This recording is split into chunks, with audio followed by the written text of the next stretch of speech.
morning, everyone, and welcome back to Wake and Take. It's your boy Jason, and we've got some football to talk about today. It is Wednesday. And we're going to be talking rookies. So go ahead and take out your coffee, sit back, relax, and enjoy the show.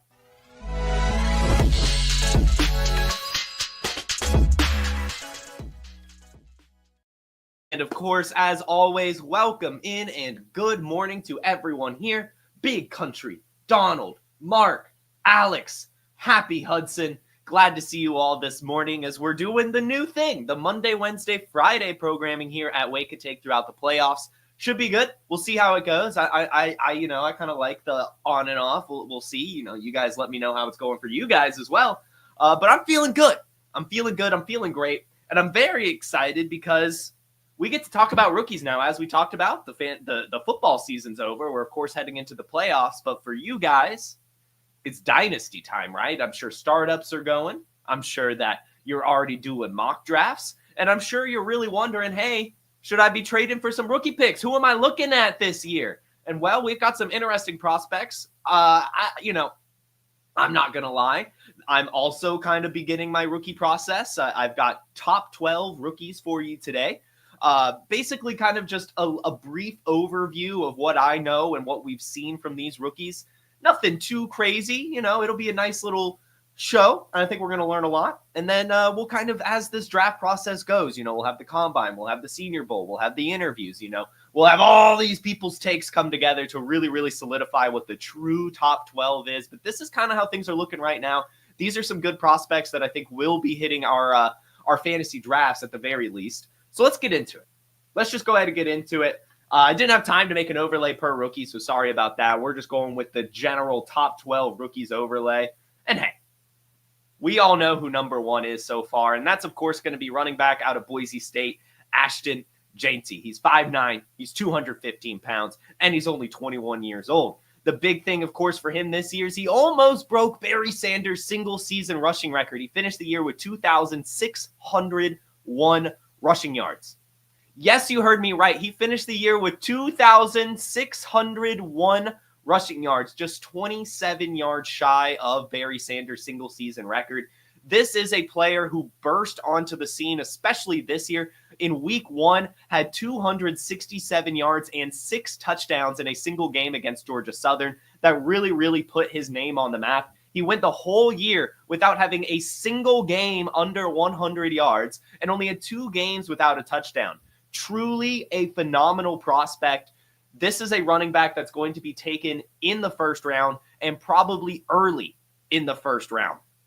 I've seen a lot of mocks with him going to Dallas at pick 12, and I think that's probably the case. I've seen another couple of mocks where they have him going to the Raiders at pick 6, but I just don't think the Raiders would really take a running back that early. I mean, I know that that's a need, but they need a quarterback and really a lot of other things. So I think the Cowboys at 12 is kind of going to end up being where Ashton Jeanty falls. And I think that's an incredible spot. We know that that's an incredible spot. Even we've seen tons of running back success on that offense. We're even seeing Rico Dowdle finish the year strong there. So if that's where he goes, it's going to be miraculous even. But I would already argue, and I don't even think this is a hot take, that Ashton Jeanty is going to be a star wherever he goes. Wherever. Those types of stats don't come easy, even if it is, the Mountain West. It doesn't matter. He's amazing. As mentioned, no games under 100 yards, only 2 games without a touchdown. Yes, he had over 100 yards against Oregon. Yes, he had over 100 yards against Penn State. Yes, he's a true star already. Super excited to see where Ashton Jeanty goes. He's basically the 101 in Superflex even, because this quarterback class is a little shaky, as we'll get into. And this running back, he's a true star. Like, this is I would say, right? Like, probably even more exciting than what Bijan Robinson was bringing to the table. Because again, 2,601 rushing yards, 29 rushing touchdowns, and that was just this season. He has some receiving chops as well. Finished the year with 138 receiving yards and a receiving touchdown. And even last year at over 1,000 yards and 14 touchdowns rushing as a sophomore. So early declare, true stud, incredible stats. I know it was a soft schedule, but still 192 yards and 3 touchdowns against Oregon and 104 yards against Penn State and 209 yards and a touchdown against ranked UNLV. Just a true stud. Seriously. I don't even know if I could say much more about him. He's the 101. He's the guy you want. That's really not going to change. Super excited to see where he goes. And hopefully it's the Dallas Cowboys. And honestly, from here on out, this order is probably not going to stay. I've got 3 quarterbacks on here, and the rest are going to be running backs, wide receivers, and 1 tight end. But I really think this, for the most part, after Ashton Jeanty, is severely subject to change, especially based on how the combine goes. We don't have a ton of testing numbers for these players. All we really have are stats, and as we'll talk about, there's a lot of hit or miss stats with pretty much every other rookie in this class. It's not as strong on paper right now, at least in my opinion. I know that there's a lot of people kind of latching on to some of these rookies, but I don't know. I'm definitely, as we've talked about a ton of times on Wake and Take, I am a huge landing spot person, and I really do think a lot of these rookies are very, very landing spot dependent, which is a little bit of a concern for me, but still, they are good. We'll go ahead and go into Shedeur Sanders. Shedeur Sanders right now is probably everyone's number 1 QB, at least in terms of hype, right? Like, he is kind of the one that a lot of people were projecting to be the first quarterback taken. And of course, he's Primetime's son, so he's got all that hype. And he's got the profile as well. He's 6'2", 215 pounds. He did play for 4 years. You know, he is a senior coming out and has been incredibly inconsistent throughout his college career. 2 years at Jacksonville State before his 2 years at Colorado. Finished this season, though, with over 4,000 passing yards, 37 passing touchdowns, only 10 interceptions. Really not that bad. Was the Pac-12 Newcomer of the Year in 2023 as well. And believe it or not, really, a lot of people obviously talk about Shedeur Sanders being mobile and whatnot, but really, his best skill is he's a really good pocket passer. He's got incredible arm strength. He can really zip it into some tight windows, and does still have some athleticism as well. However, I will say there's some concerns with that, as his athleticism isn't as good as you would want it to be. And that has kind of led to him having a ton of sacks because he holds onto the ball way too long. But still a very good passer. The kind of big problem there is he isn't great at anticipation. He does kind of like to see the window before he throws it. And his pocket presence is very hit or miss. And that is kind of evidenced by him finishing all of his years at college with negative rushing yards. Why negative rushing yards? Well, because college scores sacks as rushing yards. So if you get sacked, you're losing yards. But he has negative rushing yards. He finished the year with 100 carries, quotes, for negative 50 rushing yards, but did have 4 rushing touchdowns, showing that he could still be mobile, and did still have a few games with positive rushing yards, but multiple games where he just got sacked an abnormal amount of times. And that's kind of the big concern as it relates to him. In fact, we talked about it a few weeks ago. Shedeur Sanders is actually going to the Shrine Bowl, which is historically one of the like lesser kind of pre-draft process bowl games. So that did kind of raise some alarms to me, but still, you know, he obviously has the what do you call it? The pedigree, being Deion Sanders' son, and still is a very good pocket passer. Just does have some concerns as far as taking sacks and not really being as athletic as you'd want him to be for the next level. But I think with the right landing spot, he'll be good. And even then, I really do think he'll probably be pretty decent regardless of his landing spot, at least over the course of his career. I do definitely think on the scale of rookie quarterbacks, he would be closer to like an Anthony Richardson than a CJ Stroud. You know, I do think he'll definitely struggle as a rookie, especially if he doesn't have some top tier weapons around him. But in New York, for example, like if he had Malik Neighbors and that coaching staff, I think he'd be pretty solid.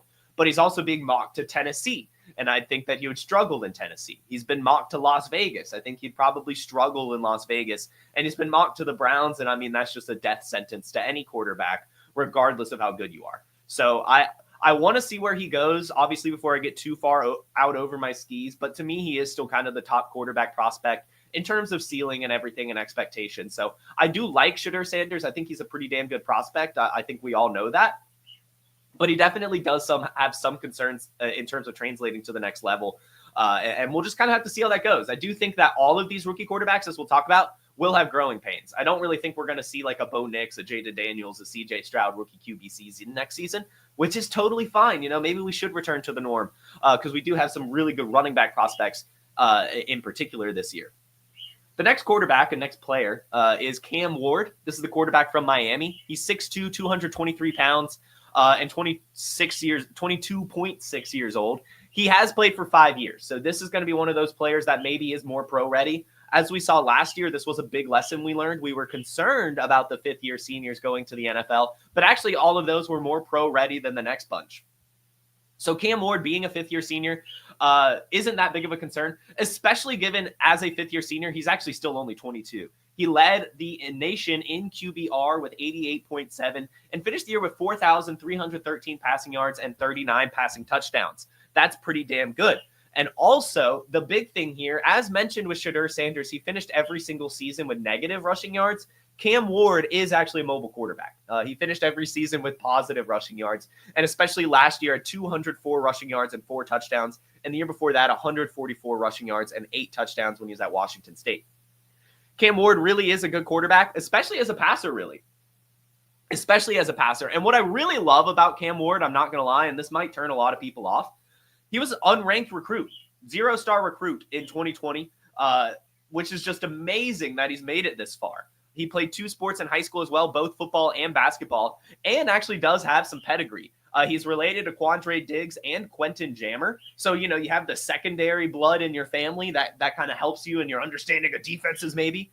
But again, that shows that you're a grinder. That shows that you have the work ethic, as Alex Bolg says in the chat. And that's what I love. We talk about it all the time, right? You can't just rely on your athleticism in the NFL. You have to grind. And the fact that Cam Ward has athleticism and has made it through literally being an unranked recruit out of high school to make it to this level, to me, that's just phenomenal and speaks volumes more than what he was even able to put on the field, which again was immaculate. 4,313 passing yards, 39 touchdowns, and only 7 interceptions. That's really, really, really, really good. On top of also the positive rushing yards, again, mentioning that sacks count against your rushing yards in college, showing that, and the fact remains even that Cam Ward did take a lot of sacks, but he was that mobile that it was okay for his total stats. The big concern with him, though, as you read through some scouting reports, is the fact he plays a lot of hero ball. He does really like to put the team on his shoulders, which leads to some turnovers, leads to some, kind of mistakes that maybe if you just kind of slowed down the game a bit and really focused, you probably wouldn't make those. But I don't really care. I like that. We talked about that with Drake May all season, like sometimes teams just need heroes at the quarterback. And so that makes me feel like Cam Ward actually isn't landing spot dependent. I think that Cam Ward has the skills to be a really, really good NFL quarterback. One thing that caught my eye when I was reading through scouting reports is he's actually really, really good at pre-snap adjustments. The concern there also, though, it's a double-edged sword, is yes, he's very, very good at pre-snap adjustments, but he sticks to those pre-snap adjustments as well, meaning he does kind of, before the play starts, think about what he's going to do and kind of stick to that. And that does, you've got to be a little bit more on your toes in the NFL. But still, the fact that he does kind of understand defenses that well in college to be able to make those adjustments and read the defenses and stuff, that's going to be good. It just will hurt him as a rookie because the NFL doesn't stick in their defense that they show at the beginning of the play. It's a lot of disguises and stuff like that. So I think that will hurt him in the short term. But in the long run, this is a player that is really good at learning and having the work ethic and has the athleticism and the skills and all the tools really to be an NFL quarterback. So I see him mocked a lot to the Titans, and I like that a lot more than Shedeur Sanders going to the Titans, for example. And so I would be happy with that landing spot. He's also, of course, mocked to the Browns, mocked to the Raiders, mocked to the Giants. That's where it's going to go, right? We don't really know yet. Those are kind of the quarterback needy teams that are at the top of the draft order. So that's what we'll probably see. I like the Titans call, though. I really do. I think the Titans might want to trade back. I just don't know if bringing in a rookie quarterback is really the path for them. So we'll kind of see. But if they do pick a rookie quarterback, I like Cam Ward for them because, again, he does play that hero ball. He can really put the team on his back, and he does possess all the skills. He's a really good passer with above-average arm strength. He's a really good mobile quarterback as well, and he understands defenses, and he works hard. So this is probably, to me, my favorite quarterback in the class, and I'm very excited to see how this process goes. Let's talk a wide receiver. Let's talk about a wide receiver. Tet McMillan out of Arizona. This is kind of the consensus number 1 wide receiver right now. And I got to say, the fact that he's the consensus number 1 wide receiver does kind of concern me because, I don't know, he's very hit or miss when you actually look at the game logs. But, man, Is his athleticism incredible? Like, this is like a player we haven't really seen in a very long time, like almost Julio Jones-esque. 6'4", 195 pounds, only 21, and has had over 1,300 yards in back-to-back seasons at Arizona. Only a junior, 18 touchdowns over the last 2 seasons. Really, really, really, really good stuff. But as I mentioned, he's very hit or miss, which concerns me in particular, right? Like, yeah, sure, you got up to 1,319 yards and 8 touchdowns, but you actually had 7 games under 100 yards this season, 3 games under 50 yards. And that just does concern me a little bit. He had 5 games over 100, though, and specifically 2 over 200. He had 304 yards and 4 touchdowns in week 1 against UNM, whoever they are, and had 200 yards and a touchdown against West Virginia. So he, of course, does have that massive ceiling, can just dominate any game on a given basis type performance. But the fact that he also has like 11 yards in a game, 38 yards in a game, especially in the game against Travis Hunter, right? 38 yards when Travis Hunter was covering him. That does show that he struggles against top-tier corners, which does kind of course, raise my arm to the NFL. But he really is the full package. As mentioned, he's 6'4". As mentioned, he's right around 200 pounds. And he's actually been used all over. He's played outside. He's played the slot. He's played, more inside than, not the slot, but like flanked, whatever. You know what I'm saying. He plays all over. And he's good at contested catches. He's good after the catch.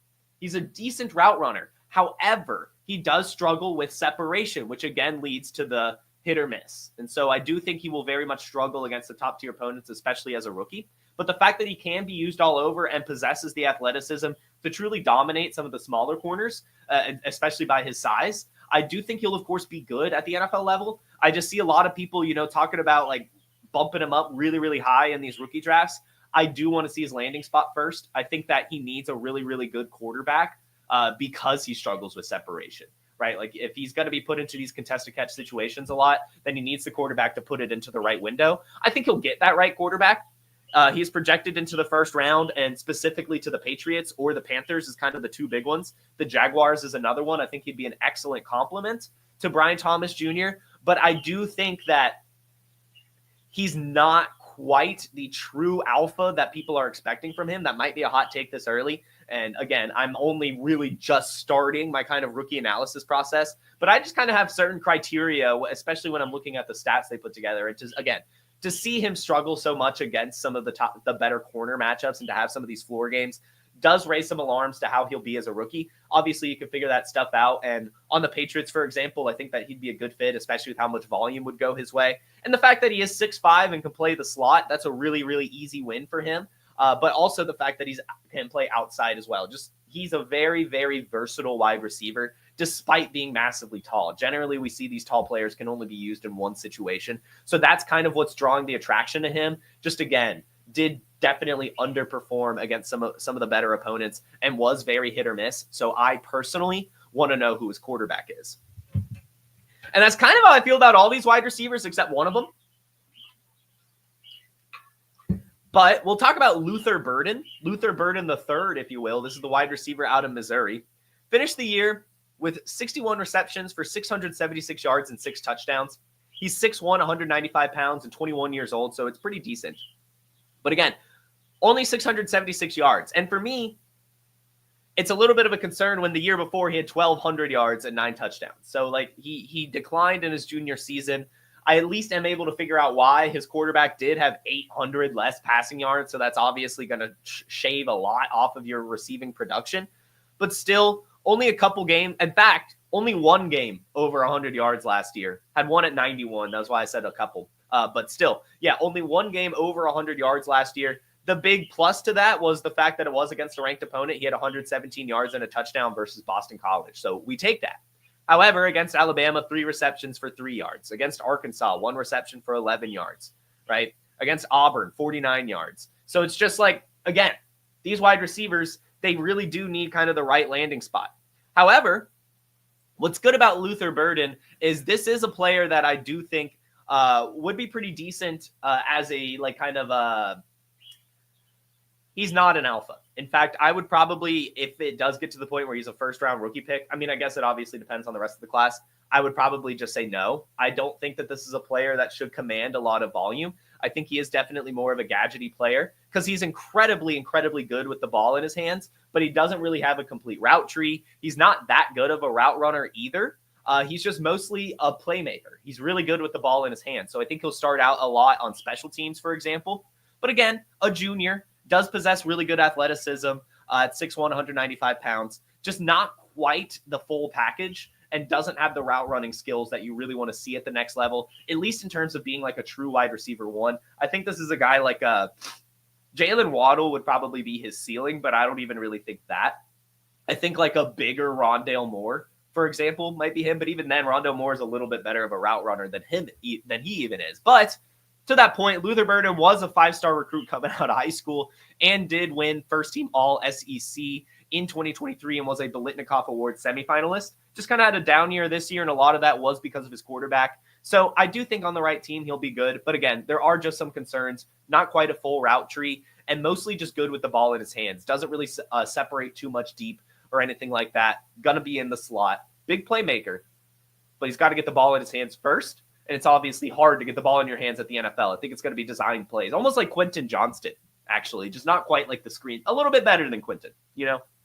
But yeah, that's kind of what I'm thinking about Luther Burden. I know there's a lot of hype around him, but I'm a little lukewarm based on what I saw. But I did see him mocked to a few good teams that I think would be interesting. The Steelers, I think, could be fine, but I actually hope the Steelers don't get any wide receivers. I think they just need to commit to Roman Wilson. But also the Dolphins, the 49ers, for example, maybe you can learn a little bit from Debo.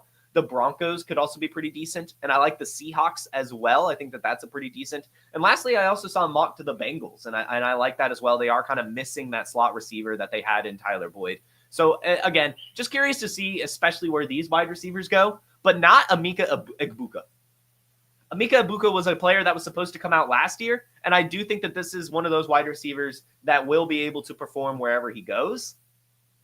He's a lot closer to like a Chris Olave, Garrett Wilson type wide receiver. Not quite as thin, though. He's 6'1", 203 pounds, so a little bit heftier. 22 years old. Again, would have declared last year, but kind of battled through some injuries, so had to come back this season. Finished the year with 70 receptions for 896 yards and 10 touchdowns, which is really, really good. And as a sophomore, had over 1,000 yards and 10 touchdowns as well. And again, he played 4 years, which does concern a lot of people as it pertains to wide receiver. But he was at Ohio State, did have the injuries his junior season, probably wasn't going to have that high of draft capital because of how stacked the wide receiver class was last year. So going back to Ohio State for an extra season, especially with the national championship hopes, I think makes a ton of sense. So I'm really not that concerned about it. Emeka Egbuka was a 5-star recruit in 2022, has made the second and third team all Big Ten as a wide receiver, and is truly one of the better route runners in the class. That's why I kind of comped him more to like a Chris Olave, Garrett Wilson. And that's kind of just his thing. He's a really, really good route runner. And so that's what I like. I think that translates very, very well to the NFL, especially when you see him mocked towards the end of the first round. That's where you can really, really make some money because he's landing on these good teams. He's mocked to the Bills, for example. Imagine like him as a Stephon Diggs replacement. He's mocked to the Texans. Again, maybe him as a Stephon Diggs replacement. The Eagles, I don't really like. I think they're good with A.J. Brown and Devontae Smith, but still. Mocked to the Chiefs. I think they're fine, but still could be pretty decent there as well. But especially the Bills or Texans, I love that landing spot. And lastly, the Commanders as well as another landing spot that I've seen him mocked to, which I think could be incredible. So Emeka Egbuka and Cam Ward are kind of my little sneaky Jason prospects that I'm kind of like, woo, I like these guys. So that's my take. What I'm looking for a lot in these prospects is a little bit more of consistency. And I understand that, Emeka Egbuka also had some down games. That's going to come with the territory, but he was a lot more consistent, did command a lot of volume. And again, should have come out last year, but just didn't because of injuries. Was incredible as a sophomore on a stacked Ohio State wide receiver core as well. This is a very good wide receiver. I love Emeka Egbuka. I'm going to keep taking those Ohio State wide receivers. And speaking of Ohio State, I've got two running backs, not really going to lumping them together, as Quinshon Judkins and Travion Henderson are both declaring for the draft. We'll start with Quinshon. Quinshon 6 foot, 219 pounds, and only 21 years old. Finished the year with 924 rush yards and 10 touchdowns. Again, splitting the backfield with someone. So that's a lot of yards if you're splitting the backfield with someone, especially your first year on a team. He transferred from Ole Miss, and especially on the team that passes more than they run. but still pretty good stats from the year and a really, really good profile. First team All-SEC in 2022 and 2023 when he was on Ole Miss, and a really good year here at Ohio State as well. He has a really, really good frame and really solid burst. He's got to be pretty good at the next level. In fact, a lot of people are starting to like him more than TreVeyon Henderson, which was a really, really big flip throughout the season.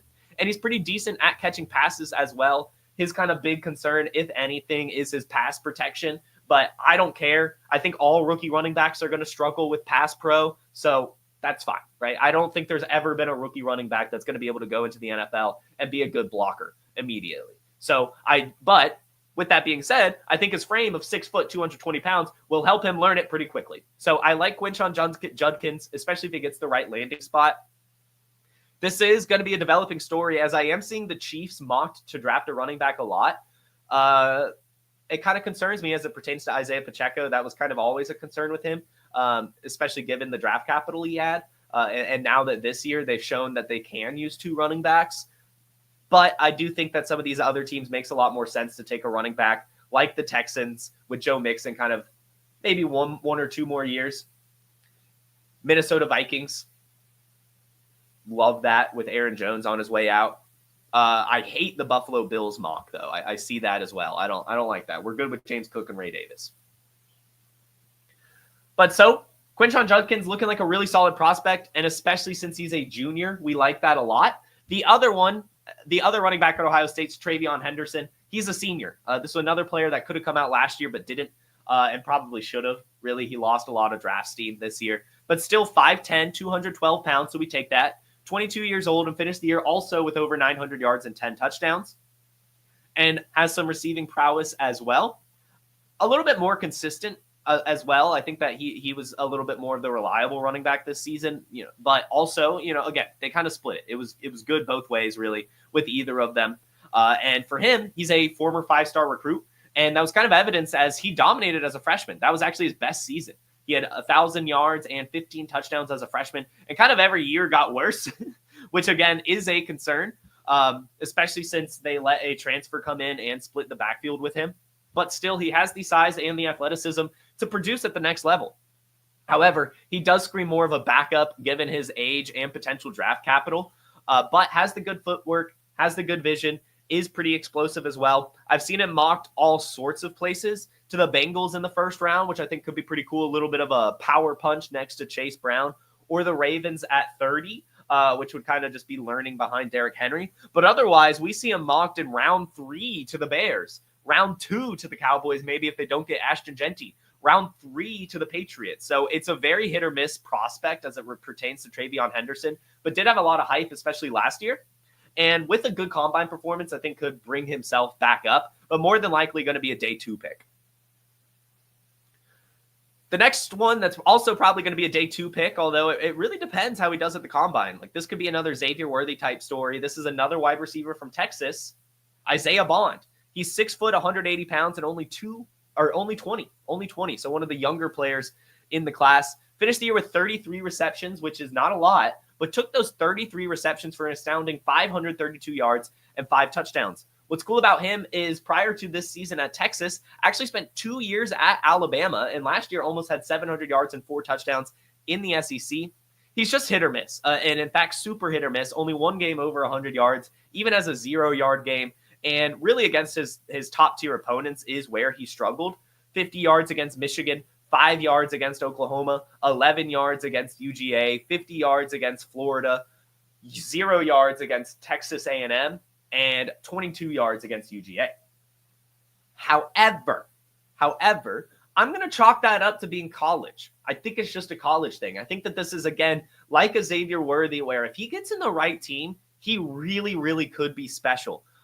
He was actually a track star in high school, so super, super quick, was the state champion for the, 100 meter, and also won the 200 meter as a junior at the Georgia track state events, and was a 4-star recruit coming out of college. So very, very quick, twitchy guy. In fact, that's what he brings to the table. He's incredibly twitchy, probably the best change of direction in the class, and probably one of the better route runners in the class as well. I think Emeka Egbuka's a little bit better. But I think this is, again, a type of player that will translate super well into the NFL if used properly. If he goes to the wrong team, it's probably over for him. but if he lands somewhere where he could be used correctly, I think he could be special. This is the type of player, super hit or miss, high ceiling, low floor. Again, only 500 yards and 5 touchdowns this season, but has the athleticism and everything really to be a special player. And I see him mocked to the Commanders, for example. I think that would be incredible. I think that that'd be a really, really good place for him. They could use a really just kind of explosive player like that outside Terry McLaurin, outside Ben Sinnott, outside Brian Robinson and Jaden Daniels. I think that that would be a very, very good landing spot. I've seen him mocked there in 4 different places. Also to the Steelers and Eagles, but again, I don't like those spots. So we're just going to latch onto the Commanders there. So just keep your eye on this player. This is an interesting one that we're going to see developments with throughout the offseason. And I think he's going to be one of the big combine winners. That is Isaiah Bond. Next, this is another player that I think's flown under the radar for no good reason, and that's Omarion Hampton. This is the running back out of North Carolina, and he has quite a frame. He's 6 foot, 220 pounds, and is only 21, so he's a junior, and just finished the year with 1,660 rush yards and 15 touchdowns. In fact, that's back-to-back seasons now with over 1,500 rushing yards and 15 touchdowns, but also has some receiving chops. Over the last 2 years, has over 60 receiving yards, or 60 receptions, and over 500 receiving yards. So really, really good out of the backfield as well. And truly, truly a consistent running back. Only 2 games under 100 yards and a couple 200-yard games, multiple multi-touchdown games. And the big win, 0 fumbles. Omarion Hampton had 0 fumbles. Just incredible. Truly incredible stuff. And what I like about him, you guys know it, I'm a really big running back fan. He's the most classic running back in this class. He truly is a downhill runner, not incredibly elusive, but does still have speed and power, right? He runs into contact because of his huge frame, 220 pounds and 6 foot tall again, just not very good laterally, but that's fine. I don't care. He hits the holes, he breaks some tackles, and he gets positive yardage more often than not. I really like Omarion Hampton. I think he's going to be very, very good at the next level, especially if he gets the right landing spot. And it seems like he will, as he's mocked in the first round, which is nice, to the Steelers, the Ravens, or the Vikings. And I think all of those would be totally acceptable landing spots for a prospect like him. And I'm very excited to see where he goes. That's another running back that we're going to be keeping our eye on. So we'll say this. Again, we've got Ashton Jeanty, of course, but some fun little Jason guys so far is Cam Ward, Emeka Egbuka. I'm going to keep latching on to him. Isaiah Bond, I think, could be interesting with the right landing spot. And Omarion Hampton is another one I'm severely keeping my eyes on. I think in particular that 0 fumbles is going to make the NFL fall in love with him. Next, I mentioned we'd have a tight end. And again, Michigan fan here. So Colston Loveland, tight end out of Michigan. This is rookie number 11 that we're talking about now. This is a really, really good prospect. He's 6'5", 245 pounds, and only 20. So we're having an early declare tight end, which is fairly rare. And he's immaculate. Guys, he's a true stud. Finished the year with 582 yards and 5 touchdowns, which doesn't seem that great until you realize that Michigan just never passes the ball. And that was actually team leading by a long shot, had over 300 yards more than the next receiver on Michigan. Truly the alpha there, which is just not really what you see generally from tight ends. But he's done that his entire career. Even last year, almost outproduced Roman Wilson. Like, that's amazing. So truly a really, really good prospect. Was a 4-star recruit out of high school, former basketball player, first team all Big Ten in 2023, and even was the special teams rookie of the year in 2022. So he's a football player. He's a true football player. The concern with him is while he has the size, he's more of a receiver. And so I do think he might struggle translating to the NFL if he gets the wrong landing spot. I hate to say it, but he's like a lesser Brock Bowers. So I would like to see him used like Brock Bowers. He's not a great blocker. And I'm worried that if he goes to a team, that's going to make him block, So I want to see where he goes because he needs to be utilized basically only as a receiver. He, of course, can help blocking, but he's not like a George Kittle where he can do these blocks and releases or anything like that. Like, he truly is more of a receiving tight end. Again, like a lesser Brock Bowers, a taller Brock Bowers, but not quite as powerful, even if he has, a bigger frame. I don't really know how to describe it. But he's pretty damn good after the catch. He's got a great catch radius, and he's pretty damn athletic as well. So I think he's going to be really, really solid at the next level. I just want to see where he goes. I like Colston Loveland a lot, especially being from Michigan. We've seen him mocked to a few different places, and I love all of them. The Broncos would be amazing. The Chargers would be incredible, especially reuniting him with Jim Harbaugh. And then the Colts is another one. Now, of course, I hate that for Jelani Woods, but they could use a tight end as well. Although I'd much prefer the Broncos or Chargers for Colston Loveland. And I think that's probably going to be the case too. I doubt the Colts go tight end. I don't, but we'll see. We'll see. I don't know. I don't hate that landing spot for him either. I think that could be special. We've seen the Colts utilize tight ends a ton. So it's not a horrible landing spot. Just not quite the pass-friendly offense that you truly want for him. Because if he goes to the Colts, again, he's going to be asked to block a lot more than he should. But if he goes to the Broncos or Chargers, he'll still be asked to block in those offenses, but he'll be able to get out open as a receiver a lot more often. So I like those landing spots, and I like Colston Loveland.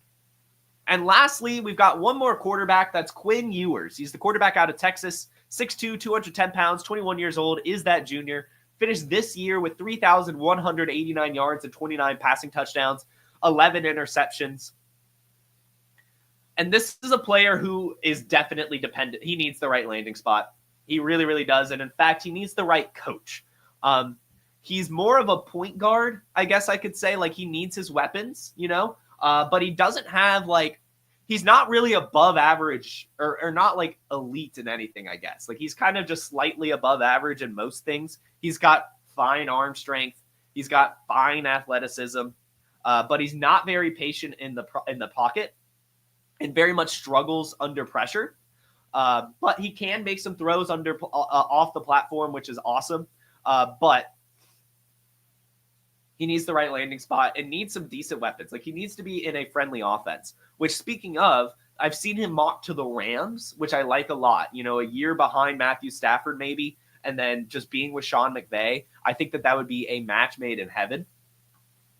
Otherwise, he's also mocked pretty highly to the Browns or the Giants, but I think that that's probably not going to happen.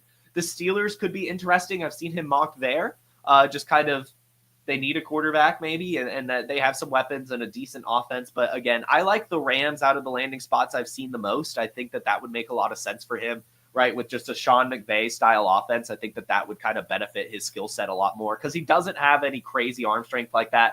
He's more of a short, intermediate quarterback. And so I would like to see him go to a short, intermediate basketball West Coast type offense. You know what I mean? So Quinn Ewers, he deserves to be talked about. He's one of the better quarterback prospects of the year, but I really am curious to see where he lands and want to see how this draft process plays out for him in particular. So that's 12 rookies, but I don't want to end this show without at least briefly mentioning Travis Hunter. Travis Hunter right now is expected to be a corner, but he did display a ton of traits that would make him a good wide receiver in the NFL as well. So even if he announces himself as a corner, I would not be surprised if whatever team drafts him as a corner still gives him some plays as a wide receiver, especially in the red zone. So even if he goes corner, I'm still going to be drafting him.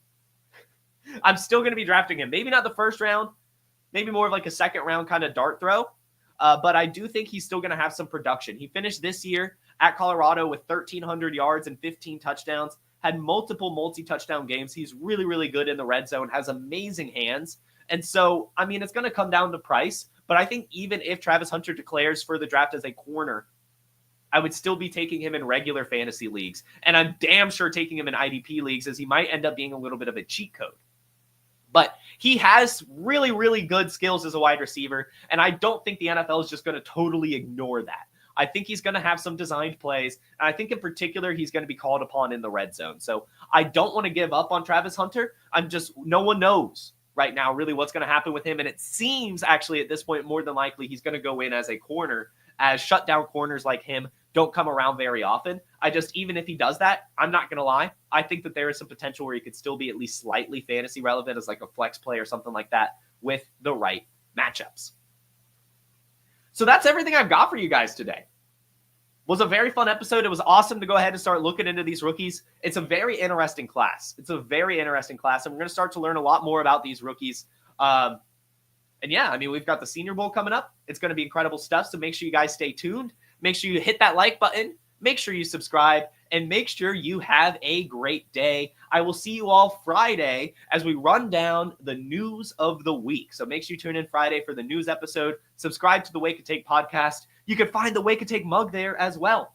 Everyone, you have a wonderful, wonderful day, and I'll see you Friday. Peace. Hey, I want to thank you for being part of this broadcast. If you have any thoughts on it, leave a comment. If you enjoyed it, make sure you leave a like. And if you want to see more shows on the Player Profiler channel, subscribe to it. That's how we know you want more.